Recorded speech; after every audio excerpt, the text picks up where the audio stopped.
السلام عليكم ورحمة الله وبركاته. إن الحمد لله نحمده ونستعينه ونستغفره ونعوذ بالله من شرور أنفسنا ومن سيئات أعمالنا. من يهده الله فلا مضل له ومن يضلل فلا هادي له. رب اشرح لي صدري ويسر لي أمري واحلل عقدة من لساني يفقه قولي. اللهم علمنا ما ينفعنا وانفعنا بما علمتنا. اللهم فقهنا في الدين وعلمنا التأويل وزدنا علما يا رب العالمين. سبحانك لا علم لنا إلا ما علمتنا إنك أنت العليم الحكيم. ولا حول ولا قوة إلا بالله العلي العظيم. Alhamdulillah, syukur kepada Allah Subhanahu wa taala.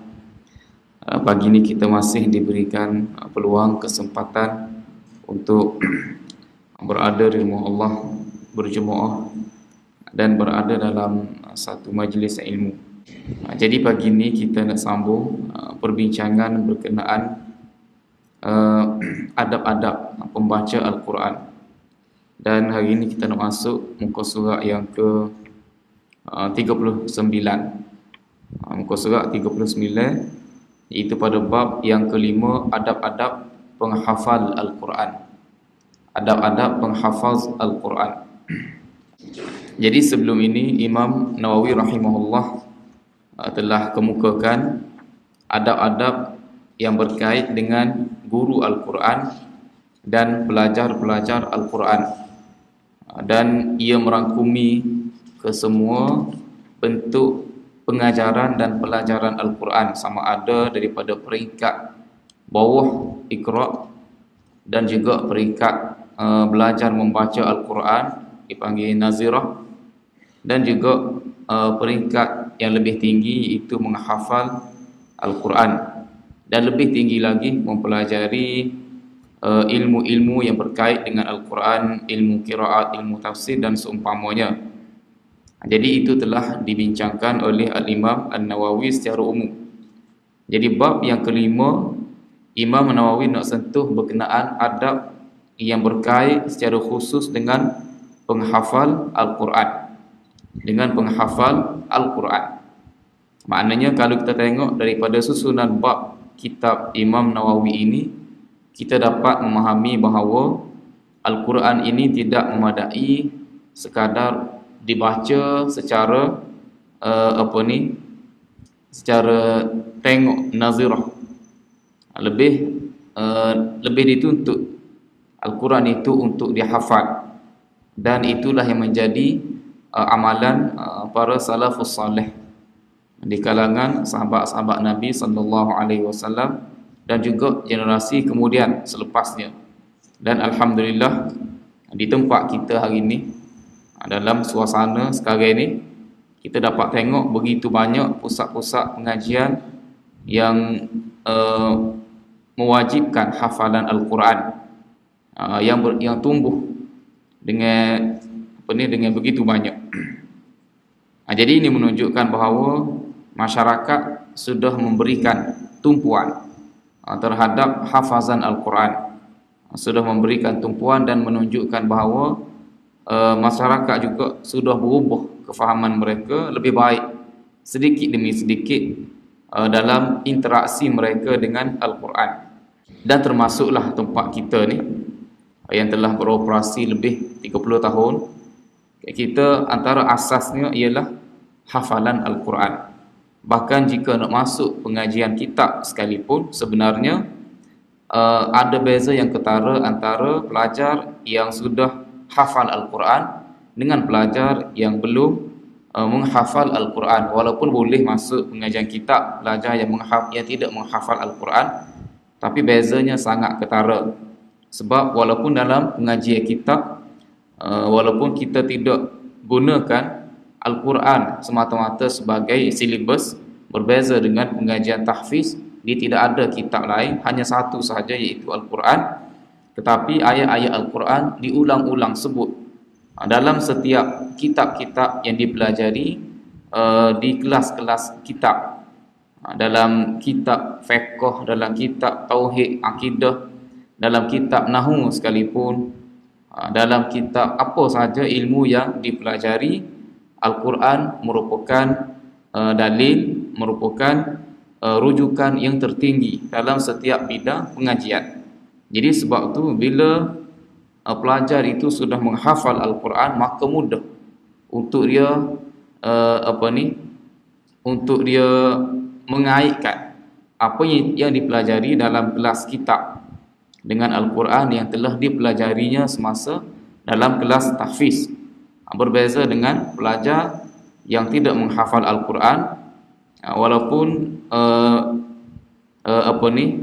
dia mungkin banyak kali sudah dengar ayat tu, tapi dia tercari-cari ayat tu di mana, bagaimana dan seumpamanya. Berbeza dengan pelajar yang sudah hafal Al-Quran, sebut saja dia sudah ingat, dia sudah nampak ayat tu lagu mana, macam mana.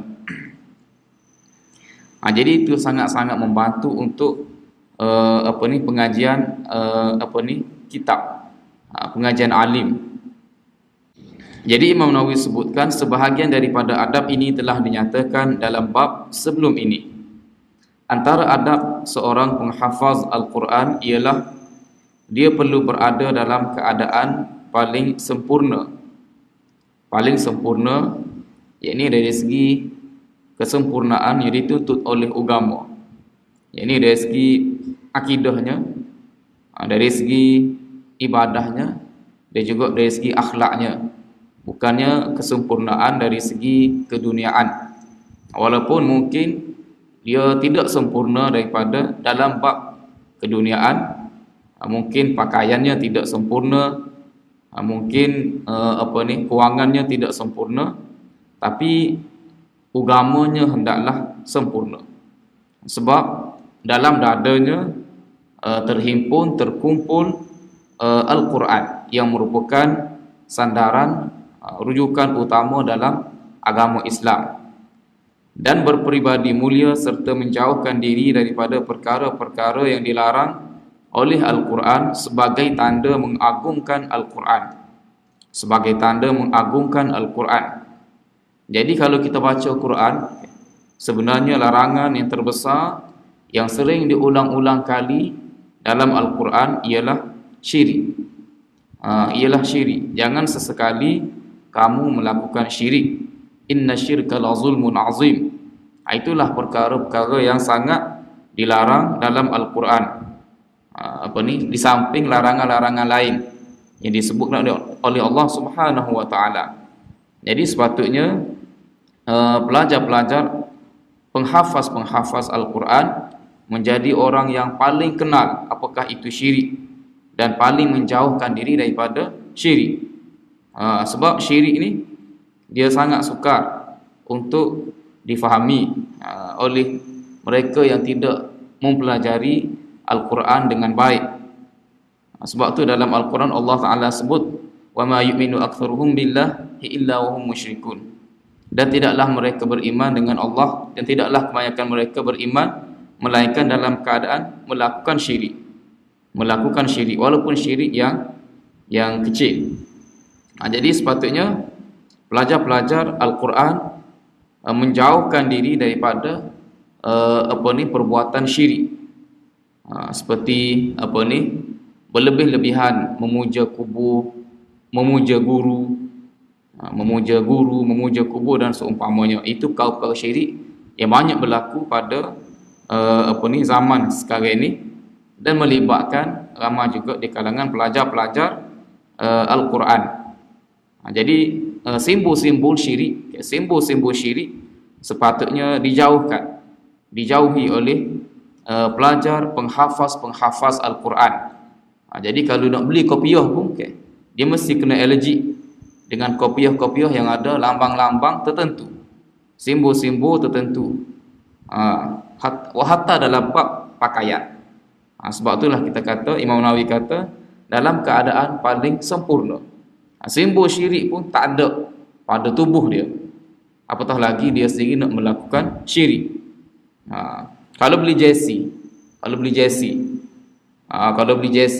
pasukan bola sepak sebagai contoh, orang muda dia sukalah benda-benda seumpama ni, terutamanya orang lelaki.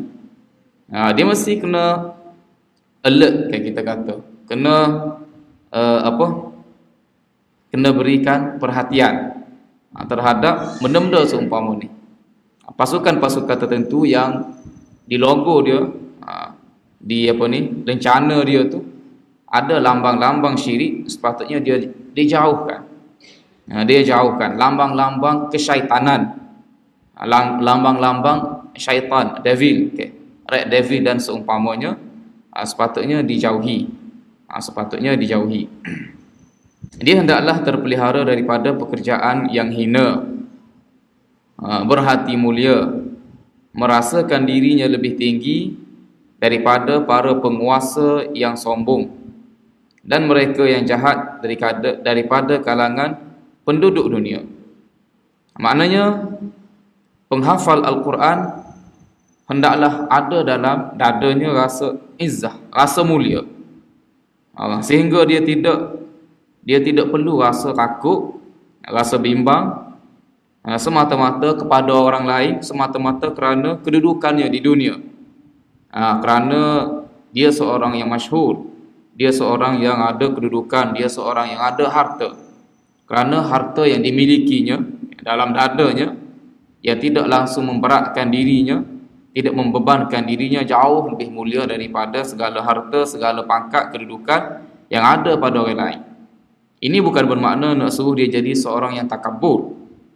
Cuma nak suruh apa yang disebutkan oleh Imam Nawawi sini, untuk supaya dia kenal, dia tahu kedudukan dirinya di mana. Pelajar-pelajar hafiz Al-Quran sepatutnya tidak malu. Biasanya dengan penguasa ni jauh lah. Ya biasa kita tengok pelajar-pelajar penghafaz Al-Quran, dia ada rasa rendah diri jika dibandingkan dengan pelajar-pelajar ilmu yang lain.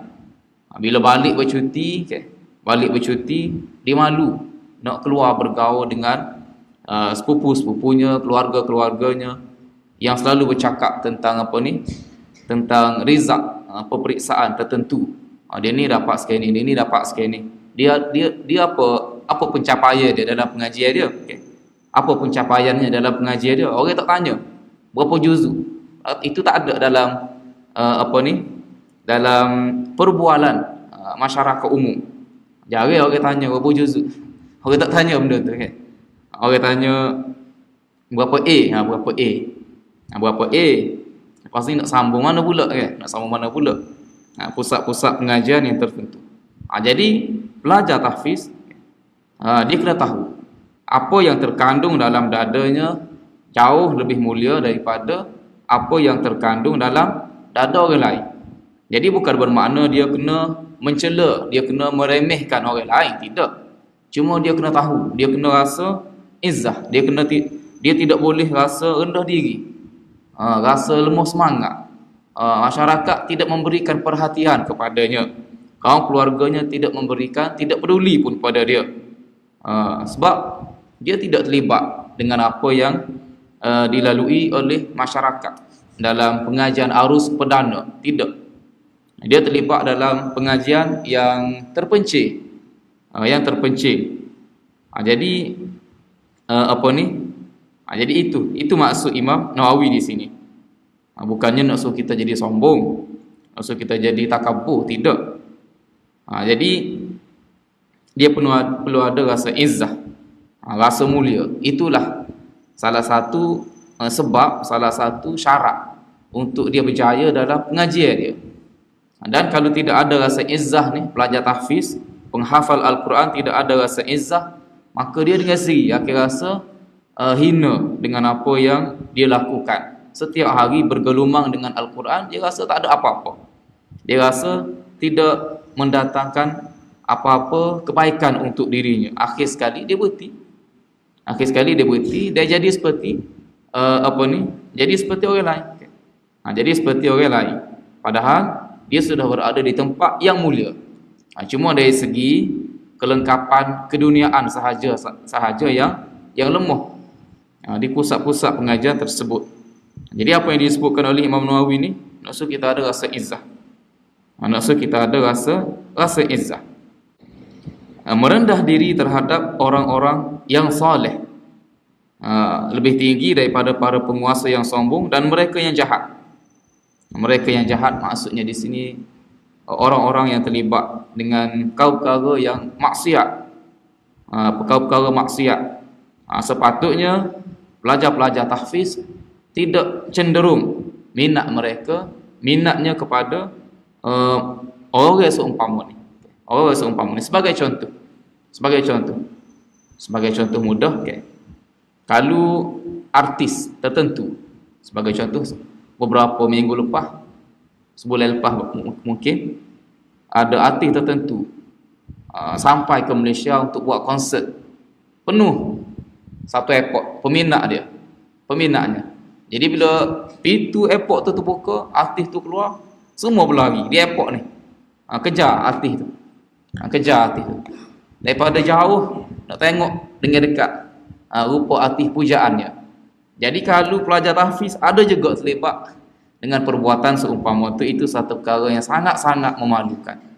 Sangat-sangat memalukan. Sebab sepatutnya idola dia, orang yang sentiasa dia berikan tumpuan kepadanya hendaklah orang-orang soleh, ilmuwan. Jadi sebab tu Imam Nawawi kata merendah diri dengan orang-orang soleh. Jadi kalau dia nak lari seumpama tu, dia kena pastikan orang yang ahli Al-Quran juga, bukannya ahli maksiat, ahli maksiat. Tidak perlulah dia terhegeh-hegeh nak pergi selfie sebagai contoh. Sampai sekarang ini sebagai bukti kita selfie. Selfie dengan apa? Dengan artis tu, artis ni. Maknanya kita rasa teruja ada gambar koleksi dengan mereka. Dengan mereka. Pelaku kebaikan serta orang miskin, khusyuk serta mempunyai ketenangan dan kehormatan. Sebuah riwayat datang daripada Umar bin Al-Khattab radhiyallahu anhu. Beliau berkata, "Ya ma'syarul qurra, irfa'u ru'usakum faqad wadaha lakumut tariq wastabiqul khairat wa la takunu 'iyalan 'alan nas." Wahai sekalian penghafaz Al-Quran, angkatlah kepala kamu. Ini pesan Umar bin Al-Khattab. Irfa'u ru'usakum, maknanya janganlah kamu rasa hina, jangan rasa rendah diri dengan Al-Quran. Jangan rasa rendah diri dengan Al-Quran. Ini benda yang perlu ditekankan. Dari segi psikologi, pelajar-pelajar tahfiz, pelajar-pelajar Al-Quran, sepatutnya psikologi mereka dia berasa bangga. Dari segi psikologinya dia rasa bangga dengan ilmu yang dipelajari. Jangan sama sekali dia rasa hina, dia rasa rendah diri, sehingga dia tidak ada keyakinan untuk berdepan, untuk berada dalam kalangan masyarakat, disebabkan tidak ada padanya apa yang ada pada orang lain. Angkatlah kepala kamu, kerana jalan buat kamu telah menjadi jelas, yakni Al-Quran yang merupakan hidayah yang kita minta setiap hari, ihdinas siratal mustaqim, yang akan menjadi penyuluh kepada kehidupan kita, telah begitu terang diingati dalam kepala kita, difahami. Kalau kita sambung lagi, sebab itulah pengajian Al-Quran dia tidak sepatutnya terhenti sekadar tahfiz. Dia kena belajar pula ilmu-ilmu lain yang membuatkannya dapat memahami apa yang dihafalnya. Berlumba-lumbalah ke arah kebaikan. Fastabiqul khairat. Sebab dia sudah tahu apakah jalan kebaikan dan apakah jalan keburukan. Jadi sepatutnya dialah orang yang mendahului orang lain melakukan kebaikan. Dan jangan bergantung harap kepada manusia.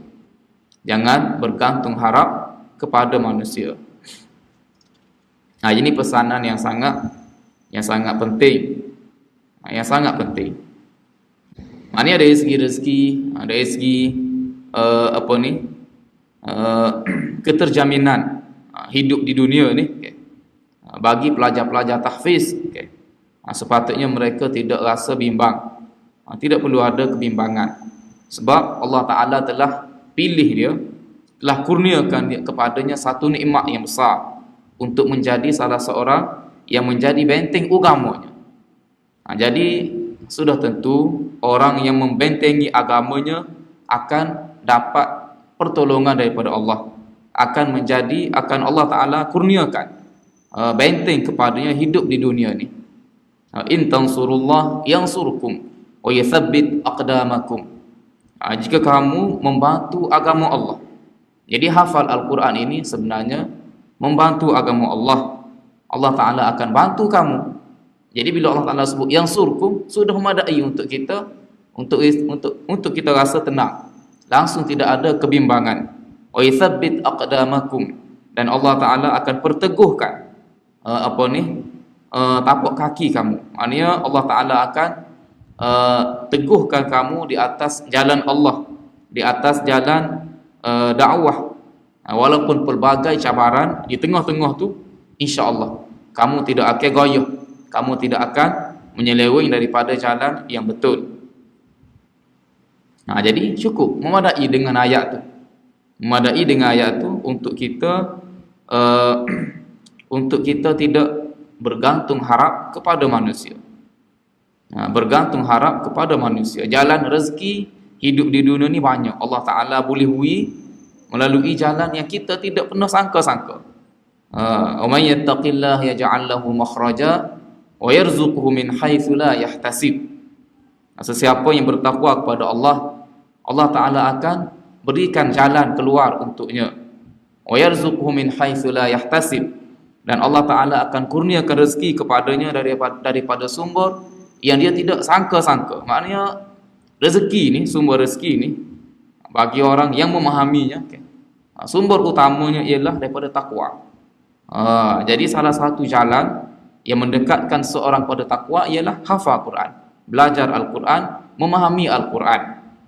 Maka jalan-jalan untuk mendapatkan rezeki itu Allah Ta'ala akan berikan kepada kita tanpa kita tahu pun, tanpa kita rancang pun. Itu kelebihan ahli Al-Quran. Berbeza dengan orang yang tidak tahu tentang Al-Quran.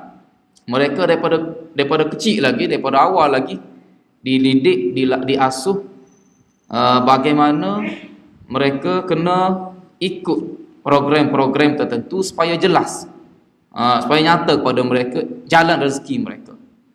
Jadi dia kena ambil peperiksaan tertentu daripada kecil lagi. Dia kena dia kena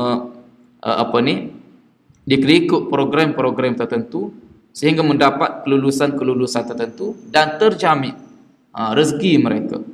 Itu cara fikir orang yang tidak tahu tentang Al-Quran. Tidak tahu tentang Al-Quran. Maknanya perkara berkenaan rezeki ini menjadi bebanan kepada mereka daripada kecil lagi. Tetapi ahli Al-Quran sepatutnya dia kena meyakini benda-benda bersifat rezeki ini adalah aturan Allah Subhanahu wa Ta'ala sepenuhnya ke atas kita. Sama ada kita dapat dalam bentuk yang banyak ataupun dapat dalam bentuk yang tidak banyak, tetapi insya-Allah semuanya cukup. Kita kena ada sifat qanaah. Kalau tak ada sifat tu, tak ada sifat tu tak cukup samalah. Diriwayatkan daripada Abdullah bin Mas'ud radhiyallahu anhu, katanya, yang bagi li hamilil Quran ay yu'rafa bilailihi idzan nas naimun wa binaharihi idzan nas muftirun wa bihuznihi idzan nas yafrahun wa bibukaihi idzan nas yadhhakun wa bisamtihi idzan nas yakhudun wa bikhushu'ihi idzan nas yakhtalun.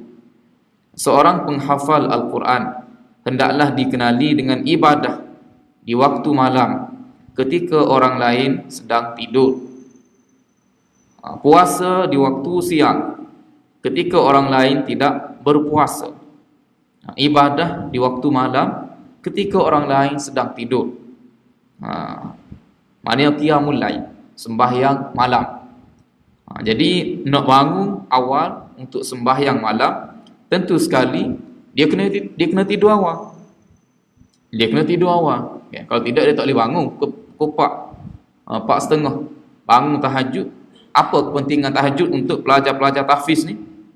Selain taqarrub ila Allah, mendekatkan diri kepada Allah, masa tu juga adalah masa terbaik untuk murajaah Al-Quran, untuk ulang Al-Quran. Hafizul Quran dia ada kelebihan dalam ibadah ni, sebab dia boleh baca ayat-ayat yang panjang. Berbeza dengan orang yang tidak hafal Quran. Orang yang tidak hafal Quran, tahajudnya mungkin terbatas kepada ayat-ayat tertentu, surah-surah tertentu. Kalau dia tak ada langsung hafalan, dia mungkin baca surah-surah pendek saja. Sedangkan tahajud ni sunat, baik untuk kita panjangkan sembahyang. Panjangkan sembahyang, semaya lama sikit. Jadi nak capai maksud tersebut, supaya kita lebih khusyuk, supaya kita lebih merasai dekatnya kita dengan Allah Subhanahu Wa Taala yang turun ke langit dunia pada waktu tersebut, maka nak tak nak kita kena ada ayat Al-Quran dalam dada kita. Jadi selain dapat taqarrub ila Allah, kita juga dapat murajaah, mengulang kaji Al-Quran. Jadi dalam ibadah juga kita sebenarnya tengah memperkukuhkan hafalan pengajian kita. Itu kelebihannya. Itu kelebihan. Puasa di waktu siang ketika orang lain tidak berpuasa. Puasa juga satu perkara yang mempermudahkan mereka untuk hafal Al-Quran.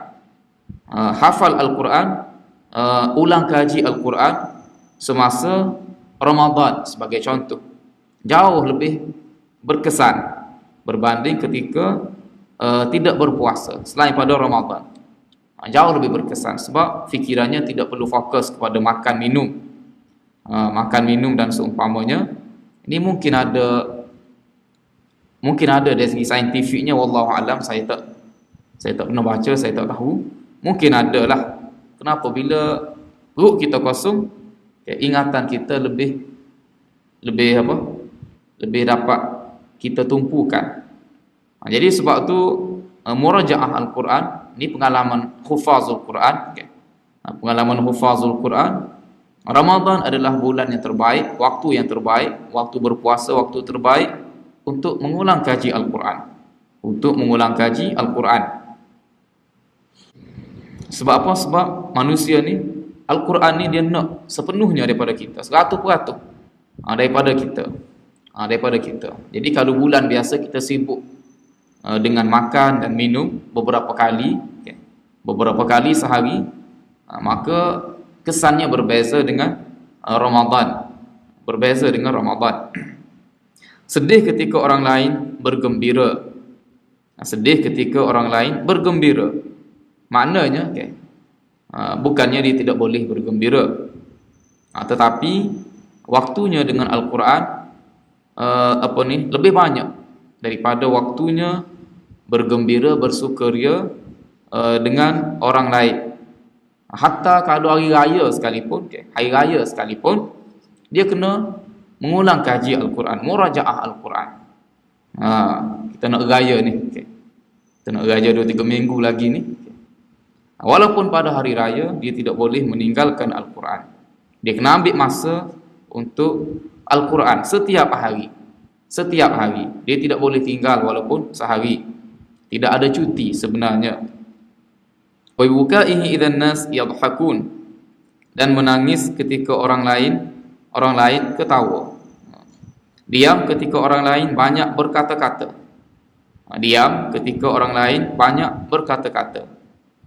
Dan khusyuk ketika orang lain berbangga diri.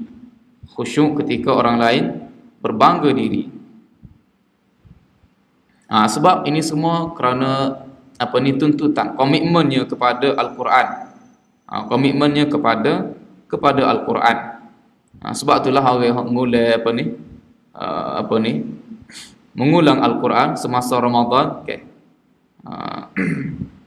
Dia terlampau khusyuk.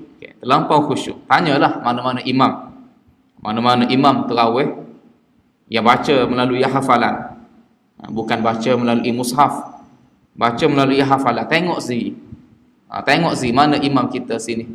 Tengok zi bagaimana situasinya sehari-hari. Banyak mana dia bercakap, bagaimana tumpuannya kepada Al-Quran. Kadang-kadang dia ingat dah tanggungjawab pekerjaannya yang lain. Rutinnya berbeza sama sekali daripada kebiasaan sebelum Ramadan. Kita tengok. Itu satu fenomena yang luar biasa sebenarnya kalau kita tengok keadaannya. Dalam riwayat daripada Hasan Al-Basri katanya, sesungguhnya orang-orang terdahulu sebelum kamu melihat Al-Quran sebagai risalah yang datang daripada Tuhan mereka, lalu mereka menghayatinya pada waktu malam dan mengamalkannya pada waktu siang. Diriwayatkan daripada Fudail bin Iyad radhiyallahu rahimahullah, beliau berkata, hendaklah seorang penghafal Al-Quran tidak berhajat kepada seorang pun dalam kalangan para penguasa dan golongan bawahan mereka. Sabit juga daripada beliau yang mengatakan penghafal Al-Quran adalah pembawa panji Islam. Tidak patut baginya untuk lalai bersama orang yang lalai, leka bersama orang yang leka, dan membuat sesuatu yang sia-sia bersama orang yang berbuat sia-sia sebagai simbolik memuliakan hak Al-Quran. Memuliakan hak Al-Quran. Jadi bukan sekadar untuk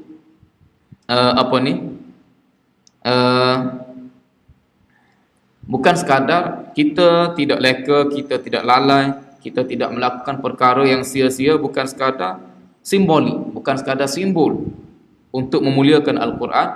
Bahkan juga itulah tuntutan ke atas diri kita, ke atas diri seluruh manusia umumnya. Cumanya kepada ahli Al-Quran lebih-lebih lagi, sebab dia mengetahui tuntutan-tuntutan Allah Subhanahu wa taala ke atas dirinya, supaya apa yang disebut-sebut diulang-ulang pada lisannya bertepatan dengan perbuatannya. Bertepatan dengan perbuatannya. Seperti mana Allah Taala sebut lima taquluna ma la taf'alun kabura maqtan 'inda Allah an taqulu ma la taf'alun.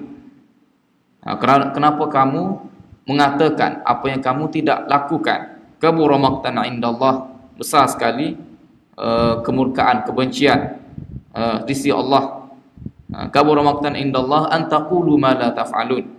Kamu mengatakan perkara yang kamu tidak lakukan. Maknanya Al-Quran hanya bermain meniti di bibirnya sahaja, tidak diterjemahkan dalam bentuk yang nyata.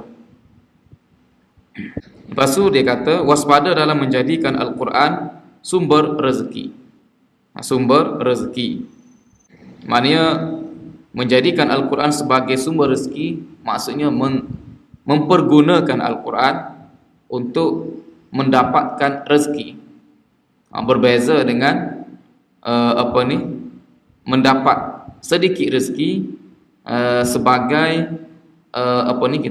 sebagai ganjaran di atas usahanya, kesungguhannya mengajar Al-Quran, kesungguhannya menyebarkan Al-Quran. Itu lain. Itu lain. Sehingga dia tidak ada masa yang lain untuk bekerja secara khusus untuk mencari rezeki. Setiap masa dia menumpukan perhatian kepada Al-Quran.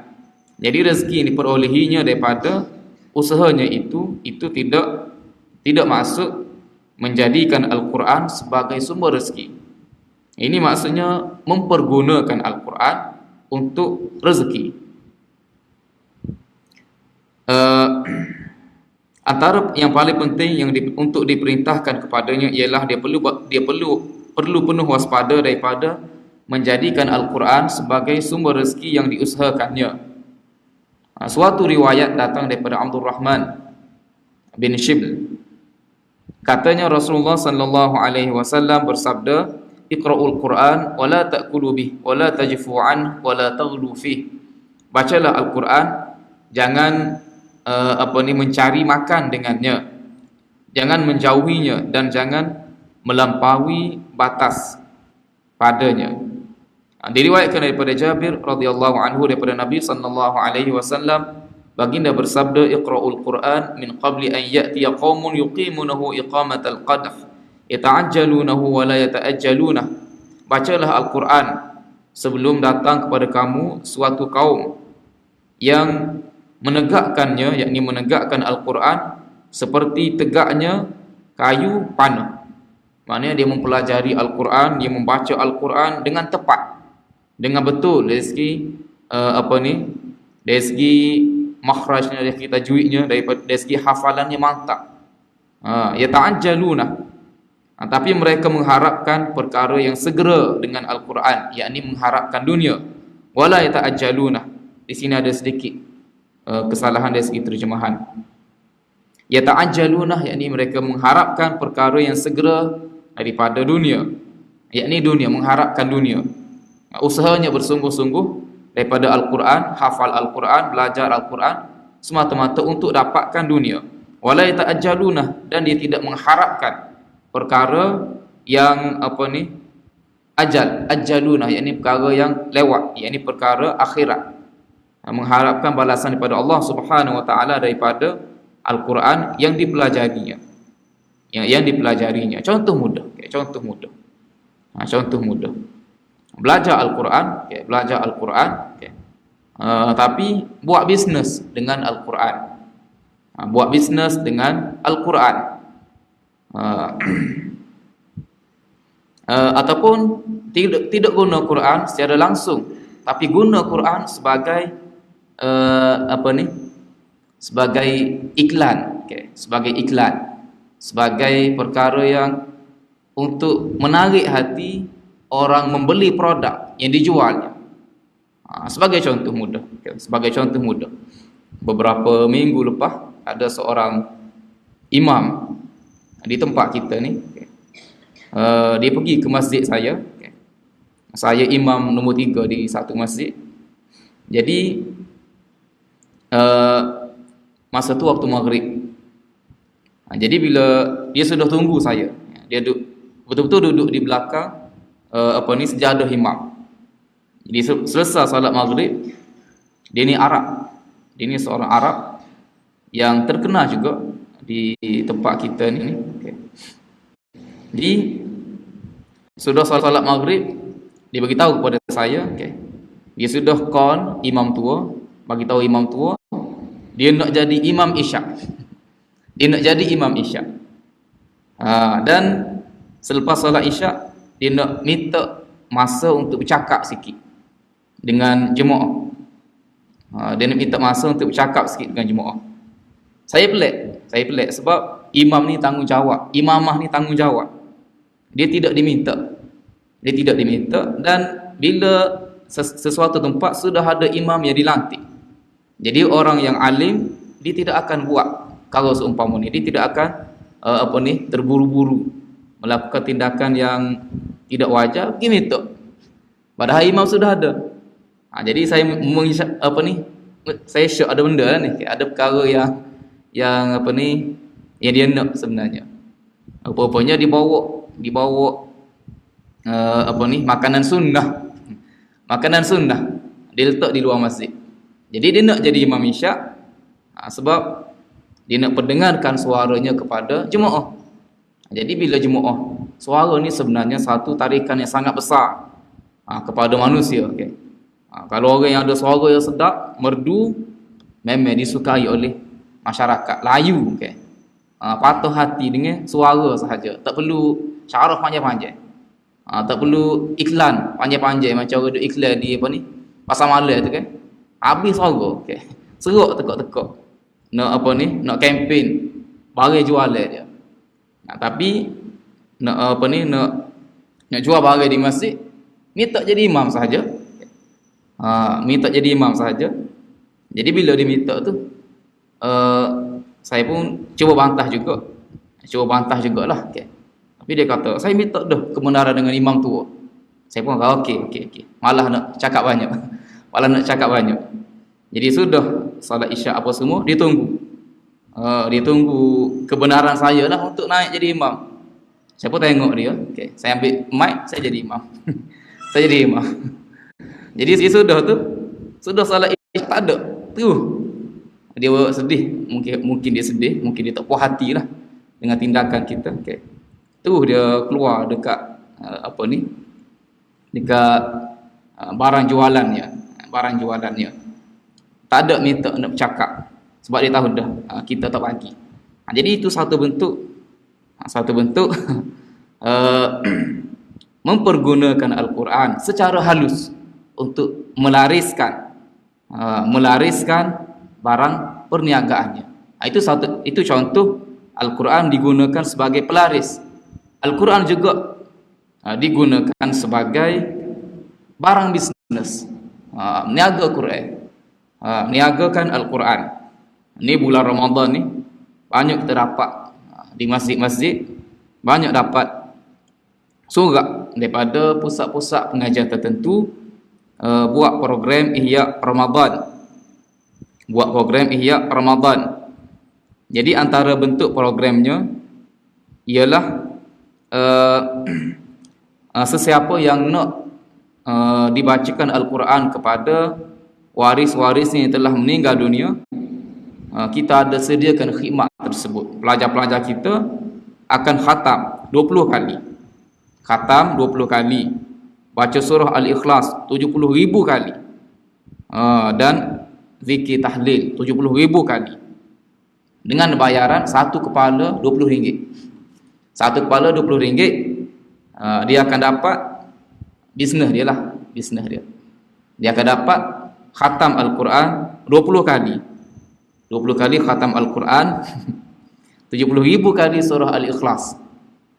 Ini tak buatlah sini. Mungkin kita tidak tahu lagi. Kita tidak terdedah lagi dengan keuntungan seumpama ni. Kita tak buat lagi di tempat kita. Tak buat lagi di tempat kita ni.